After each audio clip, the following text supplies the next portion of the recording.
Hey y'all, Tobin here. Appreciate you tuning in.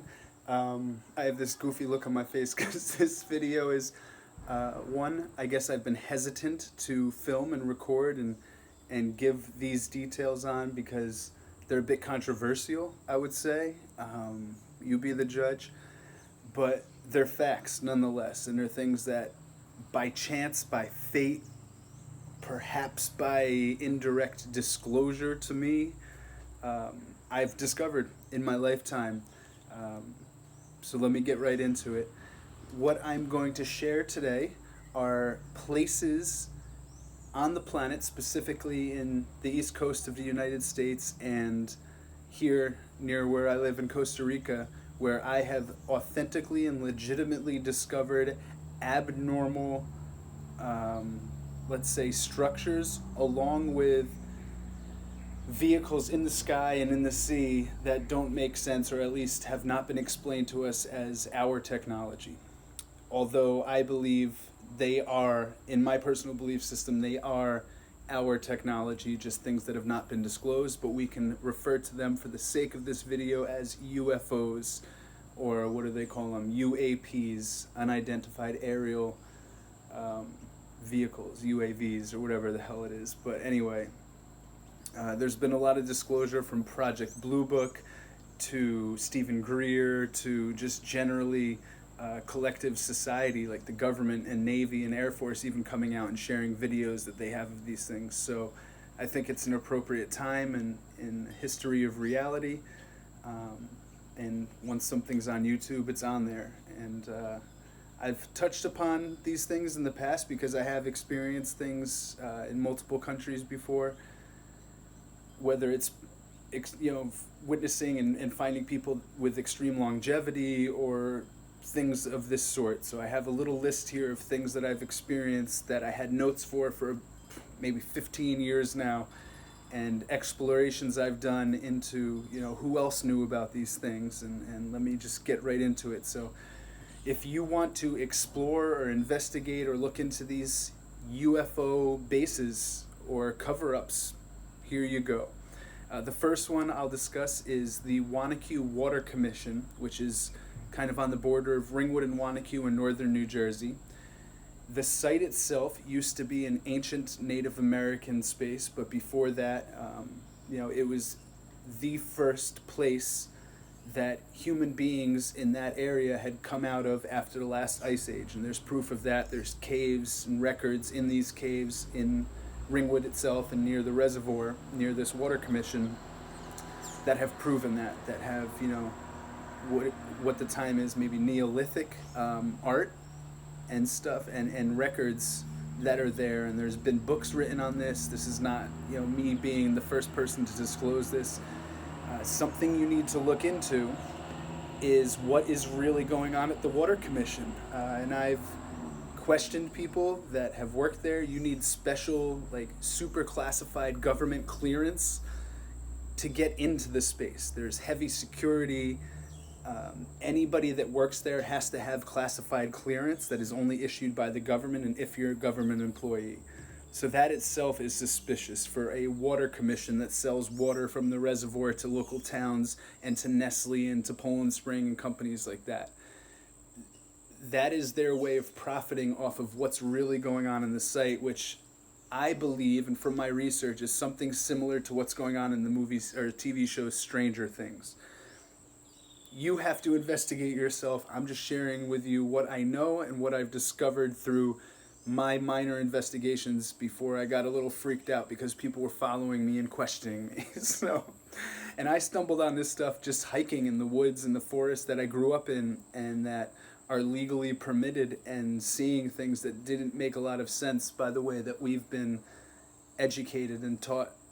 And having conversations after putting on Facebook a video of something hovering in the sky that I saw, and dozens of other people that grew up in that area or that had family members that were public officials that disclosed these things after their interns with or their terms, I should say, working in the government.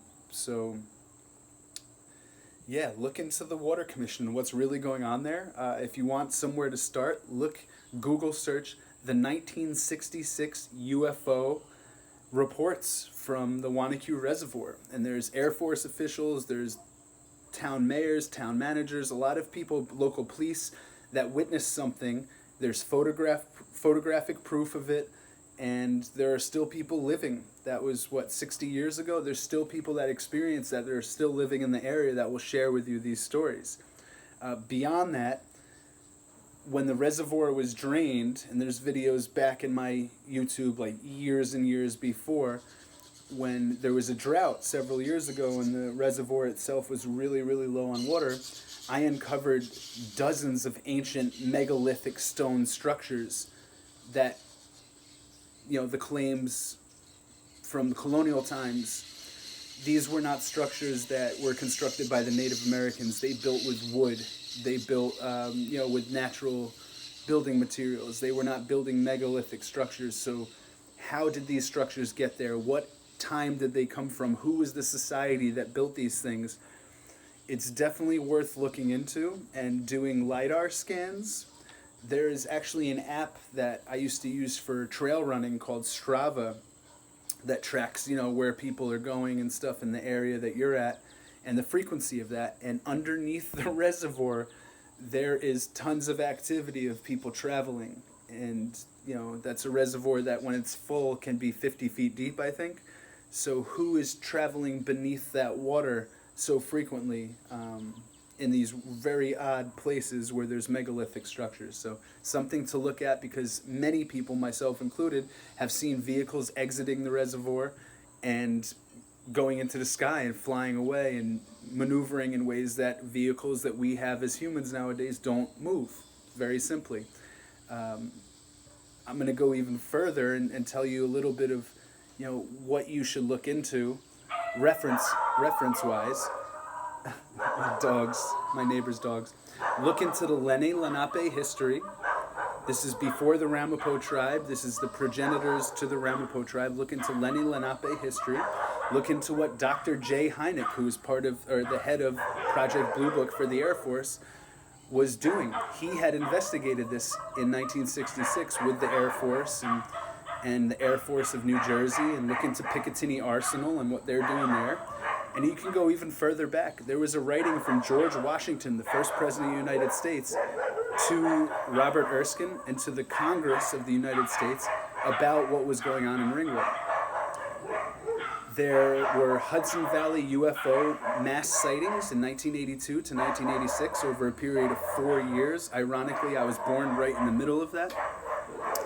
But you can look into that, and maybe these idiots are reacting to what I'm saying right now, and there's a UFO behind me, and I don't even realize it.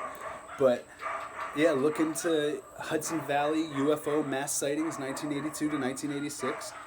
And one other thing I've discovered was that when I was on the top of a mountain called Windbeam Mountain, which is right by the bridge for the reservoir, and you can see, deep into, because it's an elevation of about 1,200 feet, and the reservoir is only about 100 feet above sea level. You can see some of these structures. You can see what's really going on at the Water Commission from the backside. And I'm a big art fan, and I'm a big Leonardo da Vinci fan, and there's been tons of mysteries surrounding the Mona Lisa. Nobody knows who she was or where that setting was. And if you know anything about Ringwood and the bridge that goes between Wanacue and Stonetown, the Westbrook Bridge, I highly recommend you look at the Mona Lisa and think from Windbeam Mountain, is that a similar view? Because it's almost to a T the exact road, the exact bridge, the exact mountains that exist in the exact body of water. So how would Leonardo da Vinci know about this structure, and why would he put it in a painting that was going to be a mystery for hundreds of years to come? Now, beyond that, if you look into the geology of Ringwood itself and Wanacue, which is one big area, and what's beneath this reservoir, Ringwood contains what geologists consider the oldest rock formations on the planet at 1.37 billion years old. You can look that up. The mountains in Ringwood are made of a specific type of iron ore called magnetite, which is the mineral on planet Earth which has the highest electromagnetic frequency and vibration and content of any mineral on planet Earth. It's kind of like the real-life vibranium from the Marvel movies. This iron ore was used to win the Revolutionary War. It was also used to win the Civil War for the North against the South. They are actual magic bullets that they used that were created from the iron ore in Ringwood, which was made of magnetite. It sounds pretty unbelievable, but you can look all this stuff up. This is all facts, and I want you to cross-check everything that I'm saying right now. If you're interested in investigating further and you don't want to invade the reservoir, which is technically owned by this private business, which is owned by a federal Bureau of Intelligence, we'll say, and make what you will from that. I'm not going to say it too openly, but it's all federal employees. It's a privately owned entity that yields profit for this federal agency. So you have to derive the next steps of that. I'm not going to say it openly. I think I've provided enough. But anyway, I will say something else which is very interesting, and then I'm going to move on to another point. The only world record, Guinness World Record, that Ringwood, New Jersey has is the longest contiguous chain link fence on planet Earth. Literally, that's the only Guinness World Record that's been set for Ringwood so far. And that contiguous fence goes all the way around the Wanacue Reservoir through Ringwood. It's the longest on the planet. That's Ringwood's record for protecting this site, which should be a UNESCO indigenous site that honors the Lenni Lenape and the Ramapo tribe and all of the history that surrounds this magical space and these magical mountains that have done so much for the creation and the sustenance of the United States of America as it is, for better or worse. And now it's owned by this federal private entity that uses it for profit, and whatever research may actually be going on there. And now to my next point. Research-wise, if you want to study something, look into what's going on in Sterling Forest, just north of Ringwood, just past the iron mines. Look into what's going on with the mines and the history of the mines and what's there now and what has happened as a result of the mines and the cover-up. You can look into what Ford had done to Ringwood. You can look into what the Ringwood Real Estate Company, which was owned by Ford to purchase some of this land and dump toxic sludge in Native American land illegally, but they paid off a lot of people in the government, and this is all documented. You can research this yourself. It's all legitimate. Now, beyond that, there are research centers just north of Ringwood in Sterling Forest, which is on the border of New York State. NYU has a strange medical center studying very rare diseases and doing some really strange research up there around a lake called Blue Lake, which has been known throughout ancient Native American Lenni Lenape history as having healing properties, this water. Now, if you do a little deeper research and you use LiDAR, you will find that beneath Blue Lake there are tons of underground tunnels and structures built. The last thing I'll say is there was a very large company, actually the most successful and largest company in the history of the world, which was named DuPont, which was originally a French company that had a home base in Wanacue, Ringwood, right by the Wanacue Reservoir. And there has been talks that on their site, which you can still find ruins, there was a vortex or stargate.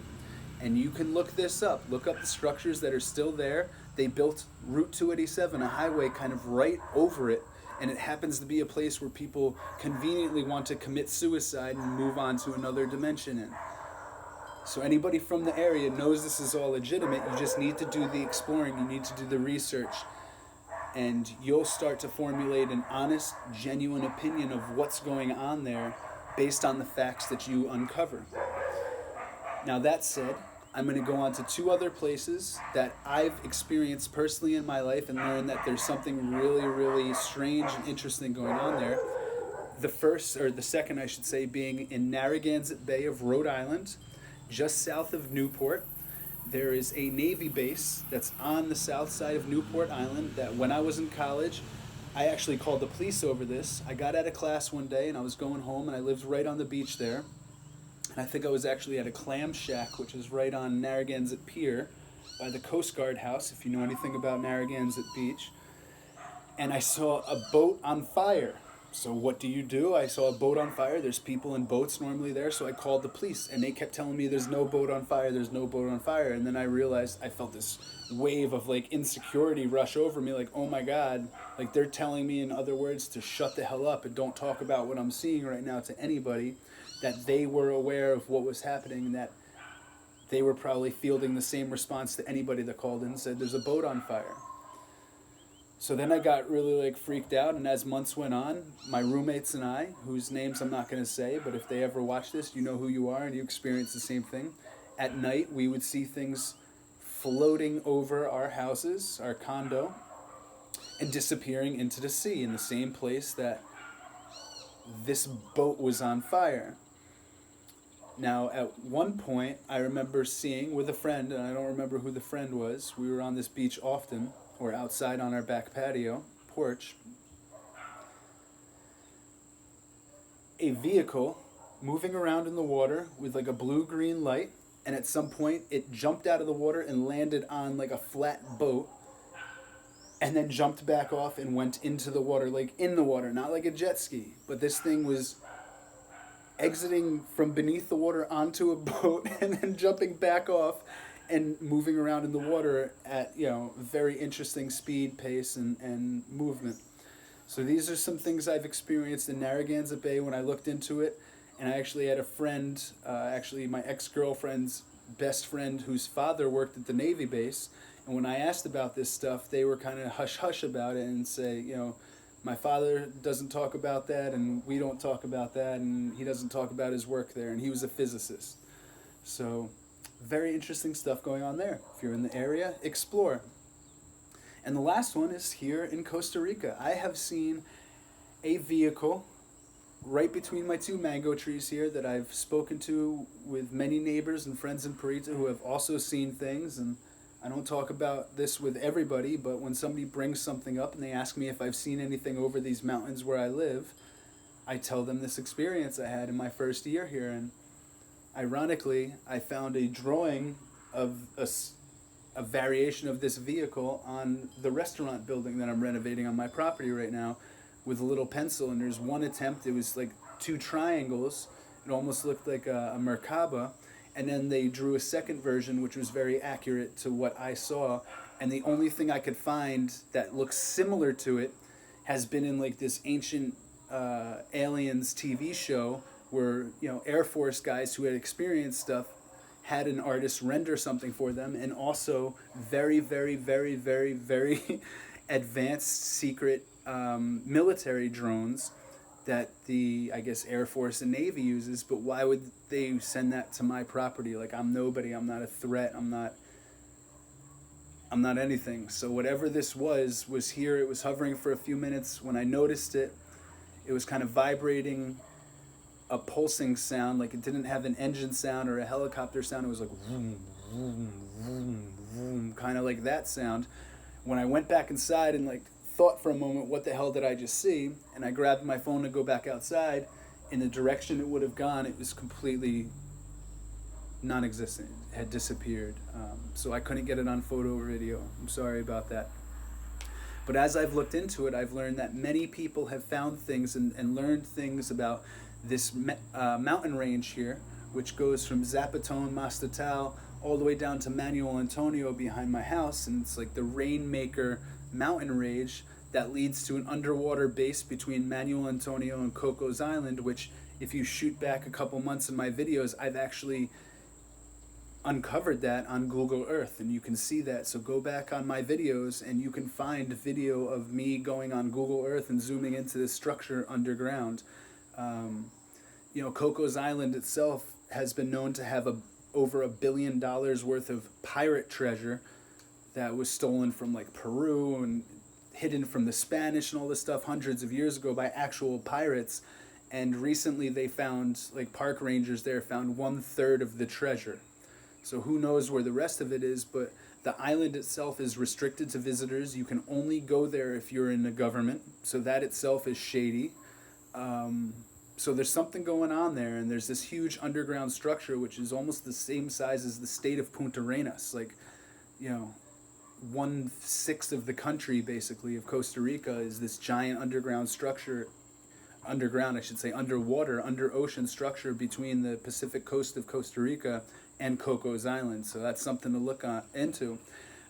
When people have been on private boats, like, you know, just kind of doing their own thing up and down Manuel Antonio, people have shot videos of like giant stone faces carved into the side of the mountains, which you'll never see on TV anywhere, like nobody's ever talking about. But on Instagram stories, I've seen people posting this stuff, and it's been shared around, you know, small networks in Costa Rica.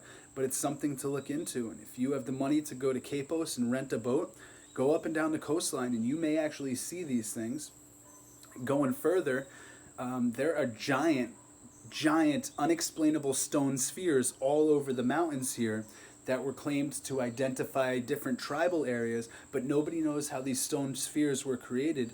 And the indigenous have a story, a tale, that these giant stone spheres were thrown from the sky from vehicles of the gods when they were having a war, and that these stone spheres were used as weapons and they were left behind because they just landed on Earth. And that's where the natives, the indigenous, decided to build their societies, because they felt that these were sacred structures and they were from the gods, and that they were these gifts left behind by the gods that were at one point warring in the skies thousands of years ago.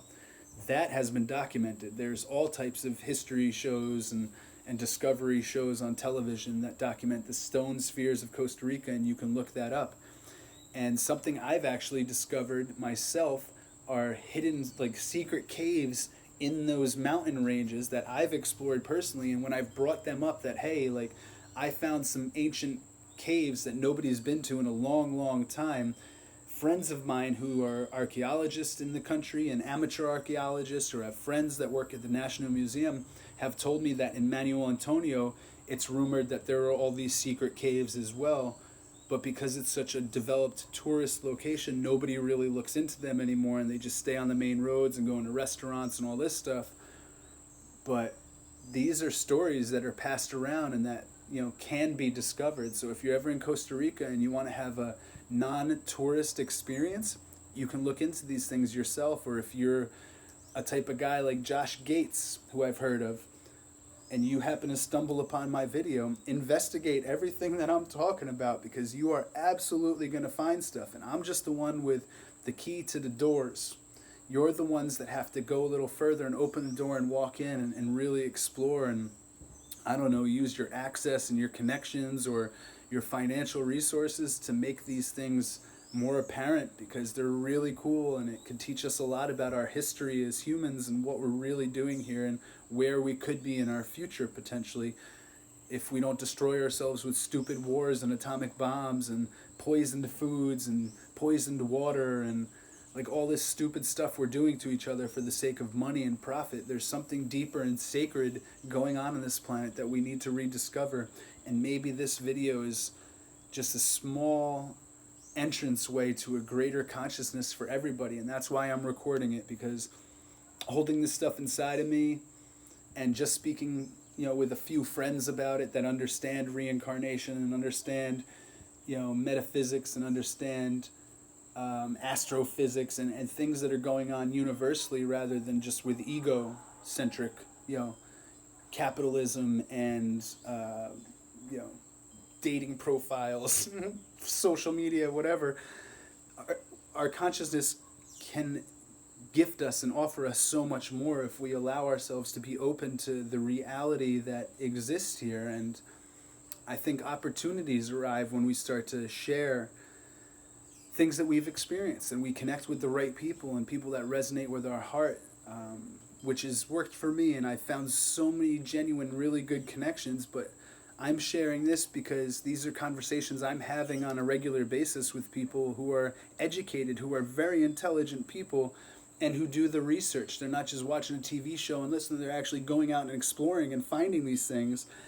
and nobody's really talking about them publicly, so I wanted to be one of the first ones who says it. And if you guys can share this or tag like Stephen Greer, or you know, Dr. Heineck's son, who works in Hollywood, is a special effects guy, and he's, you know, all these types of people, Josh Gates, and anybody else that's exploring these mysteries, tag them, share this with them, and who knows, we could all collaborate in uncovering some amazing history of our own species, and maybe giving more credit to the indigenous on our planet, which for me is one of my life's purpose, and something I believe in very much, that they had it right and we kind of destroyed their systems of living, and now we're slowly finding our way back. But if we were to put them in positions of power and honor and respect again, that our worlds and our societies could heal themselves so much quicker, because they had it right for thousands of years.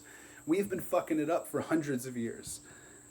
To me, there's more wisdom and understanding of reality in someone who had it right for thousands of years, rather than somebody who's been fucking it up for hundreds of years. So I feel wholeheartedly that sharing something like this will get us to value the people that have known these things inherently and have passed these stories down generation to generation and have experienced them generation to generation without blinders on, just living for the sake of money and profit and all this different stuff. They knew the truth of reality, and they still do, and we have to listen. And sometimes it takes a white face to say things that dark faces have been saying a long time, for us to start to wake up and believe it. But here I am, and grateful to God that I grew up around an indigenous tribe, and a lot of my friends were not white-faced people and arrogant, ignorant people, and I listened to others, and it's allowed me to experience a much greater reality. So that's what I want to share with you, is an experience of an expanded consciousness and a much more fulfilling reality. So that said, thank you for tuning in. I love you, and please share this and tag whomever you think would benefit from knowing this, or somebody who is in your life that has discussed similar things. So I hope to talk to you soon, and leave any comments below with your reflections or your thoughts on any of the things that I said.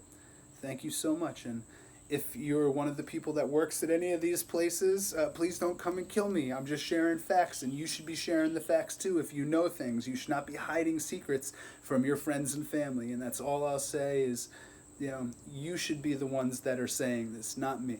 So, thank you.